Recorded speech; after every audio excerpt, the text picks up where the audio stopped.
there, marine enthusiasts! Have you ever wondered why you should polish your propeller regularly? Well, let's dive right in. First up, polishing creates a smooth surface on the propeller.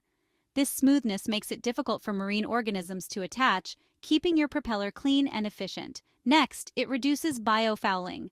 By polishing, you remove biofouling, which means saying goodbye to algae, barnacles, and other marine life that love to build up on your propeller.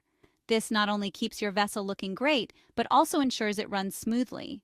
Moving on, polishing enhances coating efficiency.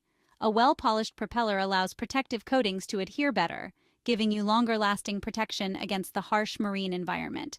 Now, let's talk about hydrodynamics. Polishing reduces drag, enhancing your vessel's hydrodynamic efficiency. This means better performance and fuel efficiency, and a smoother ride for you. Finally, regular polishing promotes consistent maintenance.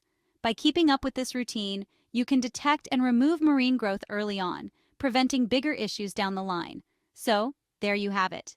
Polishing your propeller regularly not only keeps marine growth at bay, but also enhances your vessel's overall performance. Make it a part of your maintenance routine, and you'll thank yourself later.